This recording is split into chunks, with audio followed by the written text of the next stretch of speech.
Jemaah kaum muslimin, untuk kajian malam hari ini memang sengaja dari beliau Ustaz Amin Nur Bais meminta agar jemaah juga aktif dan juga tidak ngantuk. Maka nanti kajian kita modelnya adalah tanya jawab. Jemaah bertanya, Ustaz menjawab, atau dibalik. Tapi sebelumnya kami ucapkan syukran jazakumullah khair kepada beliau Ustaz Amin Nur Bais. Walhamdulillah, dengan izin Allah Subhanahu wa taala akhirnya sampai juga di Masjid SMP kita Al-Huda ini. Kemudian jemaah muslimin, sebelum kita mulai kajian kita di malam hari ini, sedikit memberikan beberapa pengumuman. Yang pertama, untuk model kajian malam hari ini adalah tanya jawab. Kami persilakan baik bapak maupun ibu nanti bisa menanyakan, terutama terkait dengan materi kita, yaitu materi tentang pelembut-pelembut hati. Yang bertanya insya Allah mendapatkan hadiah, insya Allah ta'ala. Kemudian yang kedua, insya Allah ta'ala nanti ketika menjelang waktu Isya kita adzan dulu. Habis itu dilanjutkan kajian sampai kira-kira kurang lebih pukul 8, ya, pukul 8 insya Allah ta'ala. Tapi menyingkat waktu jemaah kaum muslimin, gimana Ustaz? Sehat Ustaz? Alhamdulillah Ustaz. Suaranya jelas jemaah? Atau kurang? Suaranya kurang keras? Oh, kurang keras mason. Kurang keras sama kurang atas beda. Alhamdulillah. Baik. Bisa sampai ini namanya kecamatan Ngemplak Ustaz. Kecamatan Ngemplak, Kabupaten Boyolali. Kabupaten Boyolali. Saya juga di Kecamatan Ngemplak, Masya Allah. Kabupaten Sleman. Oh, Sleman. Jadi kita punya kesamaan kecamatan. Anjir. Alhamdulillah. Baik, gimana Ustaz? Rasanya Sleman sama Kismoyoso lebih adem mana? Rasanya di sini ada suara pesawat yang kencang banget. Aroma bandara dekat ini. Insya Allah. Tapi teman-teman betah di sini. Insya Allah betah Ustaz. Ya jelas kalau ke bandara tidak jauh Ustaz. Alhamdulillah. Tapi Ustaz, untuk menyingkat waktu, untuk tema malam hari ini adalah mutiara hadis pelembut hati. Begini Ustaz, mungkin saya bisa mengawali. Menurut yang saya pahami, bagaimana hati itu suatu perkara yang sangat agung. Ya, dengan hati orang itu bisa masuk ke dalam surga. Dengan hati pula orang itu bisa masuk ke dalam neraka. Mungkin pertanyaan pertama Ustaz, bisa dijelaskan sejauh mana pentingnya kita ini melembutkan hati kita semuanya. Mungkin itu dulu Ustaz. Monggo Ustaz. Silakan. Alhamdulillah. Wassalatu wassalamu ala Rasulillah wa ala alihi wa sahbihi wa mawalah. Wa ashhadu an la ilaha illallah wahdahu la syarika lah. Wa ashhadu anna Muhammadan abduhu wa rasuluh sallallahu alaihi wa ala alihi wa sahbihi wa man tabi'ahum bi ihsanin ila yaumiddin. Biasanya kalau kajian memang yang atas selalu ramai. Biasanya enggak Ustaz, karena antum datang ramai kayaknya Ustaz. Ada apa di ramai? Ibu-ibu kayaknya lupa kalau pas kajian gitu. Mereka ketemu Saya teman-temannya. merasa kayaknya di atas ada arisan. Maka mohon maaf bagi para jamaah, baik yang ada di bawah, di atas, di samping maupun di depan belakang, mohon untuk tenang sebentar, baik yang kelihatan maupun yang tidak kelihatan, karena ada yang di balik tembok. Kita mau bahas tentang yang tadi beliau sampaikan, perkara penting, yaitu memperhatikan hati. Yang dimana hati ini, kata Nabi SAW, ala wa inna fil jasadi mudghah idza saluhal jasadu kullu wa idza fasadat jasadu kullu. Dalam diri ini ada segumpal daging, kalau baik semuanya jadi baik, kalau jahat semuanya jadi jahat. Ala wahyal qalb, itu adalah hati. Abu Hurairah radhiyallahu anhu pernah mengatakan, al-qalbu malikun wal a'dha'u junud. Hati itu raja, sedangkan anggota badan yang lain adalah pasukannya. Maka yang namanya raja yang baik, kalau pemimpin adalah pemimpin yang baik, maka nanti akan memberikan kebaikan bagi seluruh pasukannya, menularkan kebaikan itu kepada seluruh pasukannya. Dan sebaliknya, ketika pemimpinnya pemimpin yang jahat, biasanya orang di sekitarnya juga tidak jauh dari karakter pemimpinnya. Jamaah, berbicara tentang masalah melembutkan hati, di antara forum yang bisa mengantarkan kepada kelembutan hati adalah forum seperti ini. Datang ke majelis ilmu, mendengarkan Al-Quran dan hadis dibacakan, mendengarkan nasihat, itu bisa membuat hati lebih lembut. Nabi SAW memberikan jaminan dalam hadis yang sahih, majtama'a qaumun fi baitin min buyutillah. Apabila ada sekelompok orang yang mereka berkumpul di salah satu masjid Allah, apa kegiatannya? Yatluna kitab Allah wa yatadarasunahu bainahum. Mereka saling mengkaji kitabullah dan saling mempelajari antara satu dengan yang lain. Bagaimana balasannya?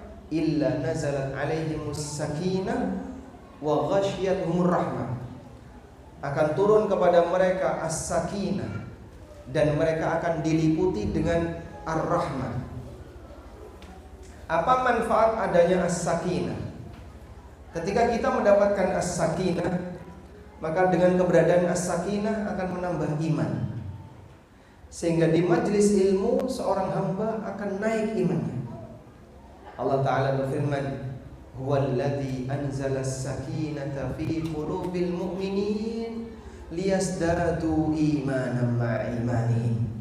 Dialah zat yang menurunkan as-sakinah di hati hamba-hamba yang beriman, agar iman mereka semakin bertambah di samping iman yang sudah ada pada hatinya. Dengan modal as-sakinah, iman naik.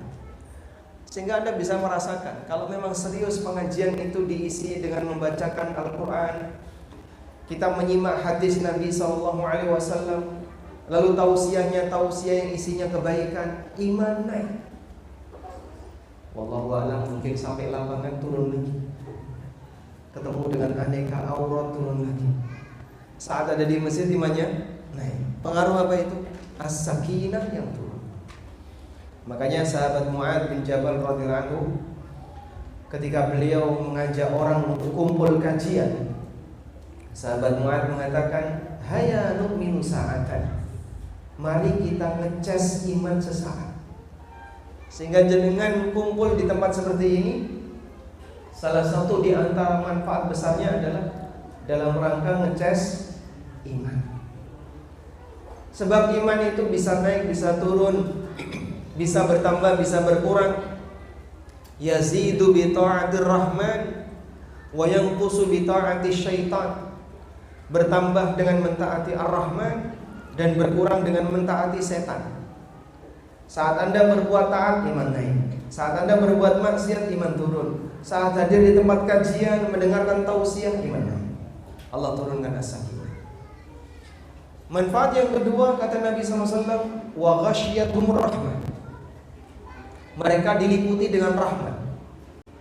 Ada pengaruh apa ketika seorang hamba mendapatkan rahmat? Orang kalau diberi oleh Allah ar-rahmat, rasa kasih sayangnya tumbuh dengan maksimal, sehingga dia menjadi orang yang lebih lembut, lebih tawadhu, lebih rendah hati, lebih nyaman ketika berinteraksi dengan orang lain. Coba Anda lihat ya, Nabi SAW diberi kelebihan oleh Allah rahmat yang luar biasa, sehingga beliau dikenal dengan Nabiur Rahman, sang Nabi penebar rahmat. Wa ma arsalnaka illa rahmatan lil alamin. Tidaklah aku mengutusmu wahai Muhammad kecuali agar menjadi rahmat bagi seluruh alam. Bagaimana kondisi Nabi SAW?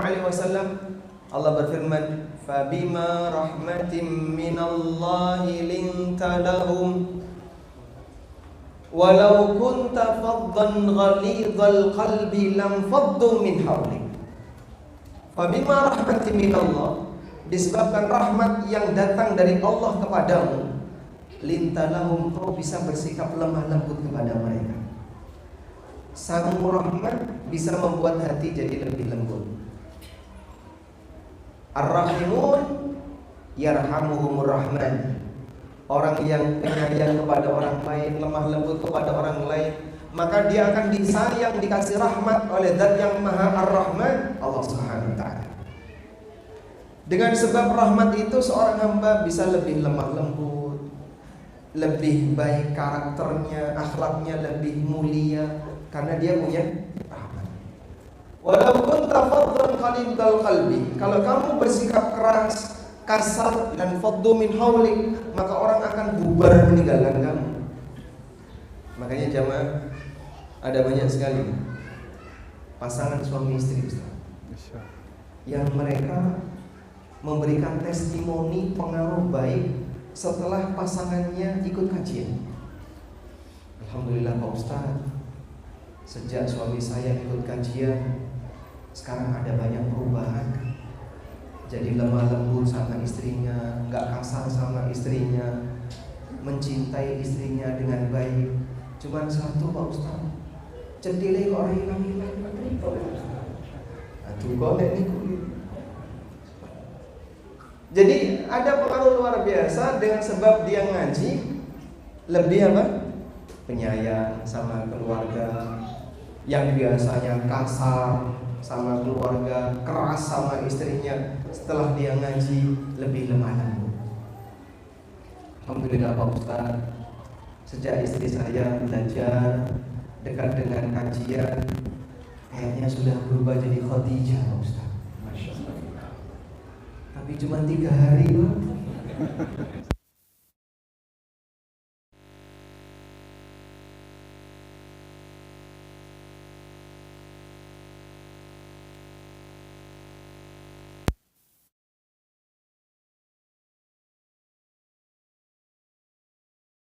Pasca kenal sunnah. Dulu awal-awal kajian waktu masih kuliah, Masya Allah, bagaimana karakter saya sebelum belajar Al-Quran dan hadis di hadapan para asatidzah Ahlussunnah, dan bagaimana pasca itu saya bisa merasakan, Masya Allah, memang betul bahwasanya wahyu ini diturunkan bukan untuk membuat manusia jadi makin keras, tapi membuat manusia untuk makin bahagia. Allah berfirman, Taha ma anzalna 'alaikal qur'ana litashqa. Taha ma anzalna 'alaikal qur'ana litashqa. Aku tidak menurunkan Al-Qur'an ini kepadamu wahai Muhammad agar kau jadi orang celaka. Sehingga dengan keberadaan Al-Qur'an seorang hamba akan jadi orang yang jauh lebih baik. Buktikan. Makanya sampean cari Pak, siapa preman yang paling keras? Saya kira hatinya tidak lebih keras dibandingkan gunung. Padahal Allah mengatakan dalam Al-Quran, "Lau anzalna hadzal Qur'ana 'ala jabalin la ra'aitahu khashi'an mutasaddian min khasyatillah." Andaikan Al-Quran itu aku turunkan ke gunung, kau akan lihat gunung itu khusyuk, tunduk, tawadhu karena takut kepada Allah. Itu gunung. Coba jenengan pencet antine menungso karo watu atos pundi, Pak? Nggih. Tapi batu dia bisa pecah ketika Al-Qur'an diturunkan kepadanya. Maka saya yakin dan kita juga yakin hati seorang hamba tidak lebih keras dibandingkan batu. Jika memang mereka bisa memberikan kesempatan waktu untuk mau dengerin Al-Qur'an dan Sunnah sesuai dengan apa yang diajarkan Nabi SAW, melunak.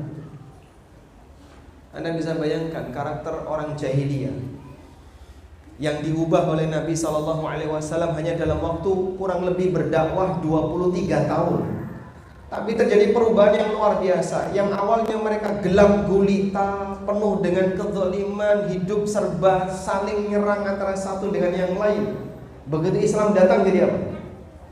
Masyarakat madani yang jadi potret keberhasilan umat, sehingga mereka menjadi manusia-manusia pilihan umat ini. Siapakah mereka?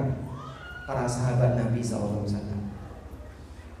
Kebayang kerasnya Umar bin Khattab sebelum beliau masuk Islam. Masya Allah, punya keinginan membenci kaum muslimin, Demikian pula yang dialami oleh Khalid bin Walid, memerangi kaum muslimin. Demikian pula para sahabat yang lain, yang mereka orang-orang yang kasar sebelum mereka masuk Islam, dan mereka jahat kepada kaum muslimin. Bahkan ada yang pengen membunuh Nabi SAW. Begitu tersentuh hatinya dengan Islam, apa yang terjadi? Mereka lunak dan menjadi orang yang lemah lembut. Bahkan mereka menjadi pembela Nabi SAW.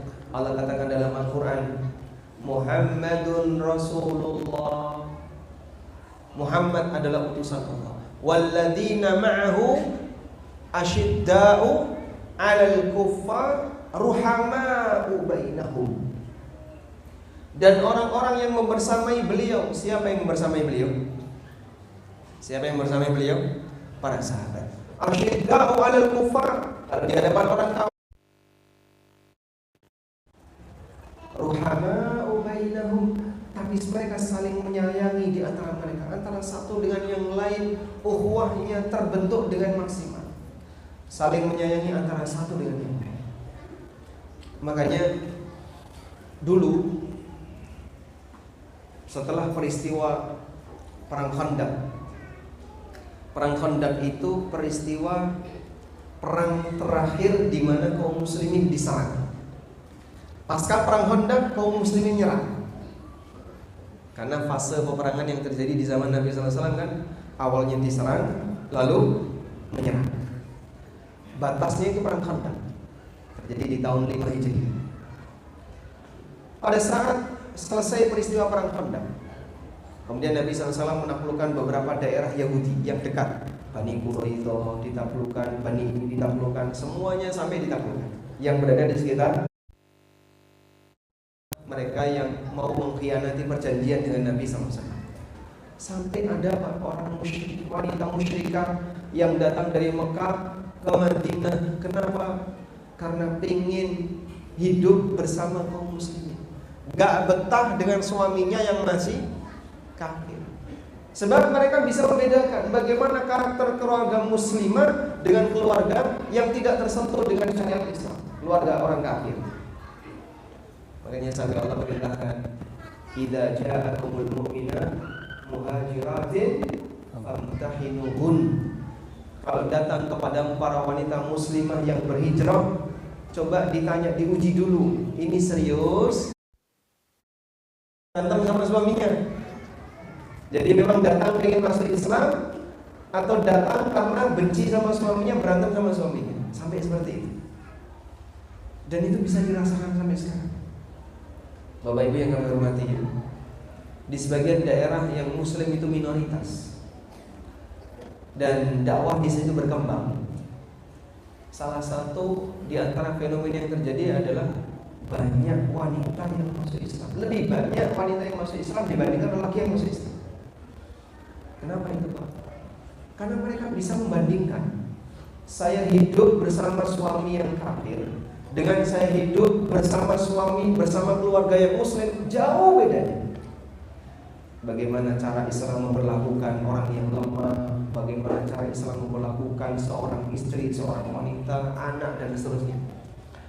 Makanya itulah pengaruh baik dari rahmat yang Allah berikan kepada mereka yang serius untuk mendengarkan kajian di masjid seperti ini. InsyaAllah kita bisa pulang bawa apa, Pak?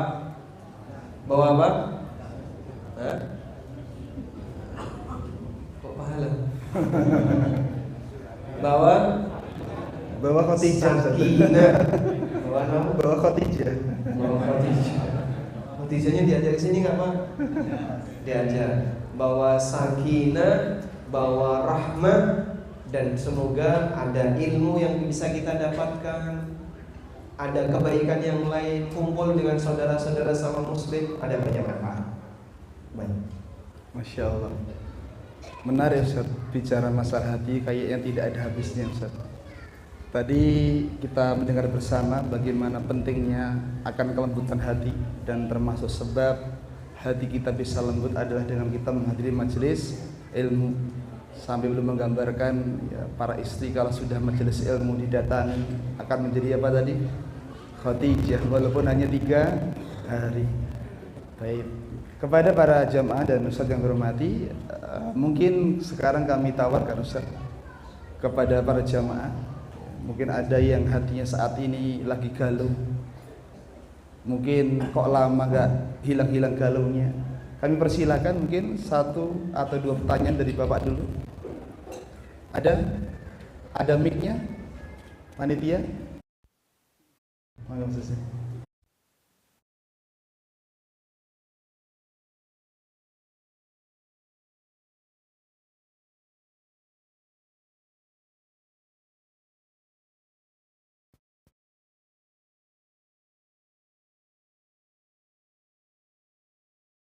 Mungkin tentang kelucuan hati yang mungkin saat saya misal kalau janjian gitu lah, janjian dengan teman ataupun rekan kerja seperti itu kan terkadang molornya panjang dan 1 sampai 2 jam. Nah, terkadang kalau janjian di rumah itu saya tidak sedar kalau lebih gitu kan. Nah, itu sampai teman atau rekan kerja itu datang ke rumah.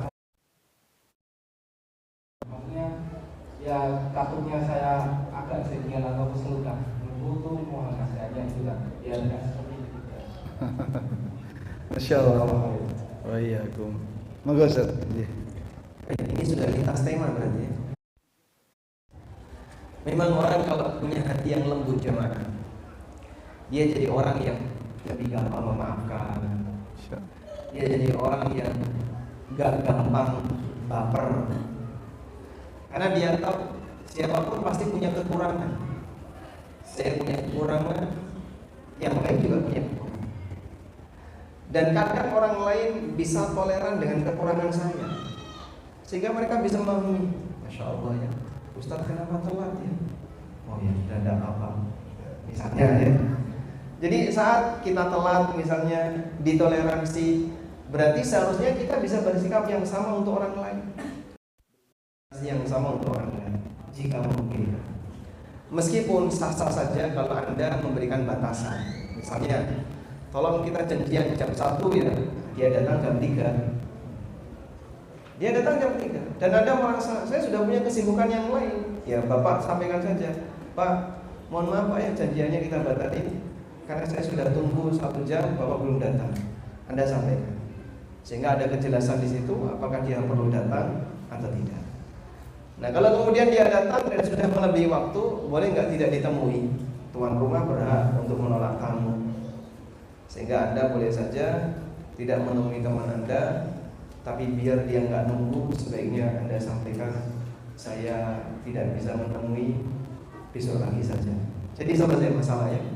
Agar misalnya jengkel Anda tidak menular ke dia, nanti Anda jengkel, dia jengkel adu jengkel. Jadi apa kira-kira? Double jengkel. Baik. Ini ada satu tambahan sedikit ya, tentang gimana sih caranya biar hati kita itu bisa menjadi lebih lembut selain dengan hadir di majelis ilmu. Masing-masing kita punya potensi batin yang beragam. Makanya Allah Ta'ala menyebutkan dalam Al-Quran bahwa nafsu itu ada 3. Ada nafsu apa saja?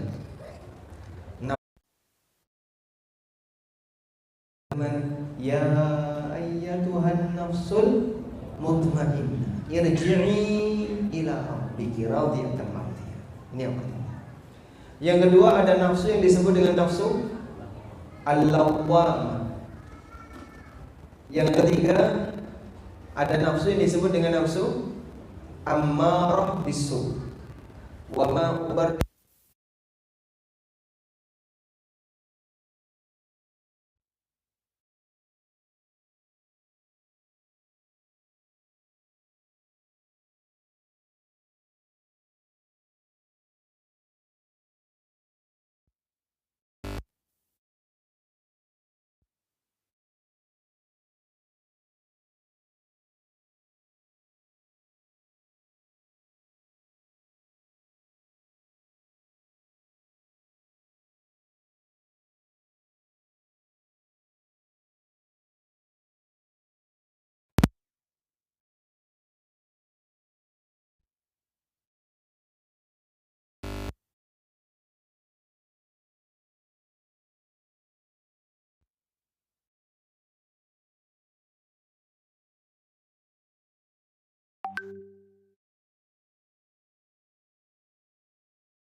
akan bisa menjadi tenang. Kalau yang pertama membaca kalimat thayyibah, yang kedua mengkaji isi Al-Quran, itu bisa membuat hati menjadi tenang. Bapak kalau sudah terbiasa semacam ini, maka nafsul mutmainnah berkembang. Nafsu mutmainnahnya bisa makin bagus, makin berkembang, karena dia rutin belajar Al-Quran, rutin zikrullah. Karena itu jadilah hamba yang sebisa mungkin merutinkan zikrullah, sebab itu bisa membuat nafsul mutmainnah semakin tumbuh berkembang. Ada nafsu yang disebut dengan nafsul lawwamah, dan Allah berikan sumpah dalam Al-Quran, la uqsimu bin nafsil lawwamah. Aku bersumpah demi nafsu lawwamah. Seperti apa sih nafsul lawwamah? Dari kata lama yalumu, yang artinya mencela. Nafsul lawwamah artinya nafsu yang hobi mencela. Hobi mencela maksudnya ada dua: mencela ketika berbuat baik dan mencela ketika berbuat buruk. Nah, nafsu lawwamah ini tidak bisa kita nilai baik dan buruk kecuali apa yang dia cela. Misalnya, ada orang nggak sholat, atau ada orang yang ketinggalan sholat jamaah, terus nafsunya berontak. Kamu itu kenapa kok ketinggalan terus? Salahmu sendiri.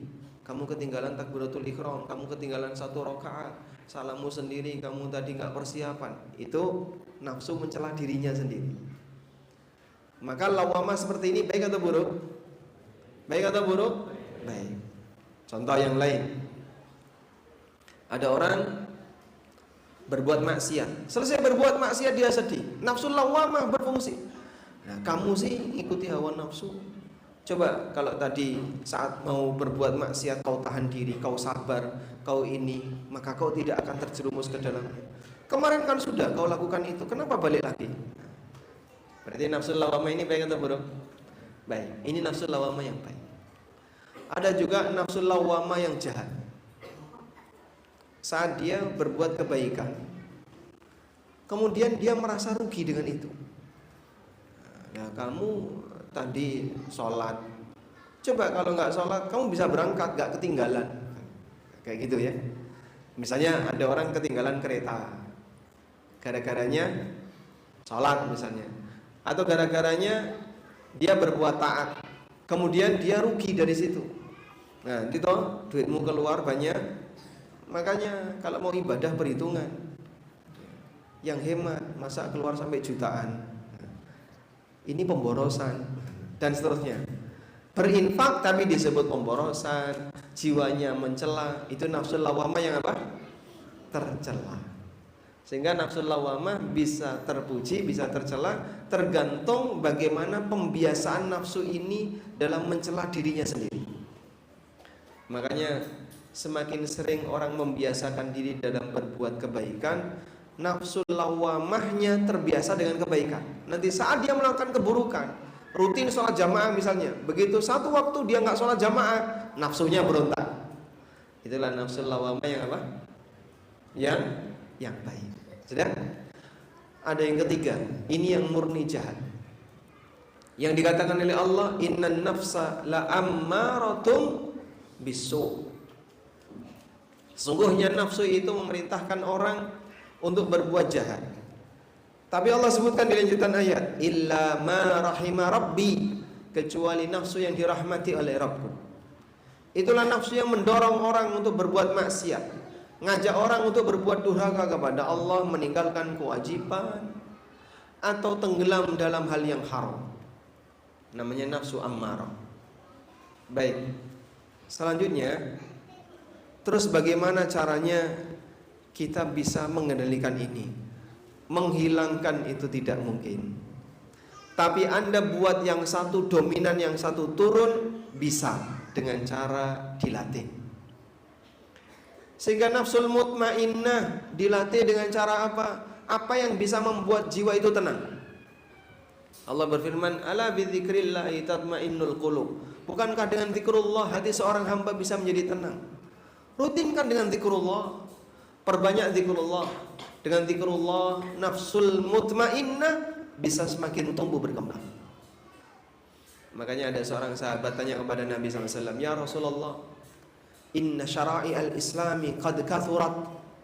Syariat Islam itu sudah banyak sekali ya Rasulullah. Dan nampaknya kalau aku harus mengamalkan semuanya nggak sanggup. Maka berikan nasihat kepadaku agar aku dimudahkan oleh Allah untuk itu. Nabi SAW ngasih saran apa? La yazalu lisanuka rutban bidzikrillah. Buat lisanmu selalu basah dengan zikrullah. Nah, para ulama mengatakan dengan memperbanyak zikrullah, pembiasaan zikrullah, maka jiwa seorang hamba akan selalu merasa tenang dengan zikrullah. Di saat itulah nafsul mutmainnah berkembang dengan baik. Bisa jadi perkembangannya mengalahkan nafsul ammarah, sehingga dia gampang, lebih ringan untuk melakukan ketaatan. Diawali dari memperbanyak apa? Zikrullah. Jamaah bisa praktekkan ini ya. Jadi orang yang dermimil zikir.